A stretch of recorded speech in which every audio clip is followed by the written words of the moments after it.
हमारा ये जो मैंने बताया कि एक वो बंदे बिल्कुल 0 लेवल वाले और एक वो बंदे जो ऑलरेडी सारा काम कर रहे हैं, दोनों बंदे एक ही बैच में होते हैं। ऐसा नहीं कि उनका अलग क्लास है और इनका अलग है।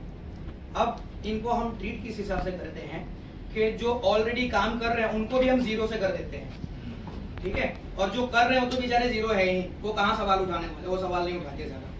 सवाल किनका होगा? जो ऑलरेडी कुछ जानता है वही सवाल करेगा ना, ठीक है। जो जानता है वही पूछेगा, वही पूछेगा कि सेकेंडरी लाइन क्या होती है, डेट को कैसे डायग्नोस करी जाए, या ईएमएमसी चेंज करते टाइम फाइल चेंज होती है नहीं होती है, या कोई ट्रैक मिस हो जाए तो उसे कैसे करें, ये सारी चीज उसी चीज में उसी बंदे को पता चलेगा, ठीक है। अब उस बंदे को भी हम क्लास में 0 कर लेते हैं, उसको भी हम पहले दिन रिवॉल्विंग सिखाते हैं हमारे तरीके से। क्योंकि मुझे बिलीव ये होना चाहिए जब बंदा सपोर्ट पे कॉल करेगा, सर मैंने सीपीयू कर लिया है, अब इसके आगे क्या करूं, तो मुझे दिमाग में आ जाना चाहिए ये बंदा सीपीयू में एक्सपर्ट है, सीपीयू ये बंदा लगा लिया होगा।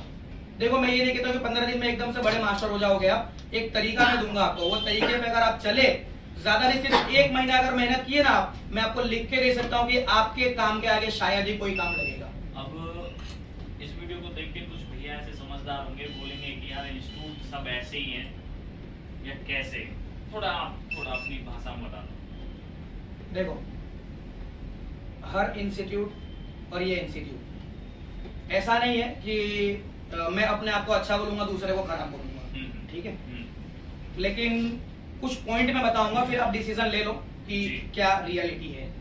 पहला पॉइंट 11 स्टूडेंट, और 11 स्टूडेंट में ऐसा नहीं कि मेरे को स्टूडेंट की कमी रहती है, 2 माशाल्लाह अल्हम्दुलिल्लाह ऊपर वाले के मेहरबानी से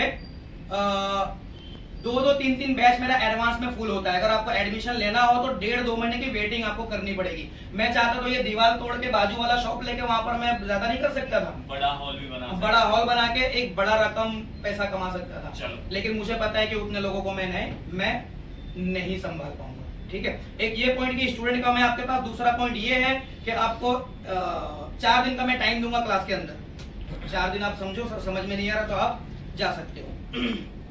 तीसरा पॉइंट कि आपको बहुत ज्यादा यहाँ पर लिखने पढ़ने की जरूरत नहीं, क्योंकि मुझे पता है कि आपकी लिखने पढ़ने की उम्र नहीं है। यहाँ पर यहाँ पर आपको डीसी मशीन की रीडिंग के हिसाब से आपको पढ़ाया जाएगा, और जो रीडिंग हम आपको पढ़ाएंगे, मैं आपको रीडिंग भी बता दूं, इस रीडिंग के अलावा 5वां रीडिंग आपको डीसी मशीन पे मिलेगा ही नहीं। पहला रीडिंग आता है हमारा ऑटो रीडिंग, ठीक है, उसके बाद आता है रीडिंग लेके छोड़ देता है जी, ठीक है।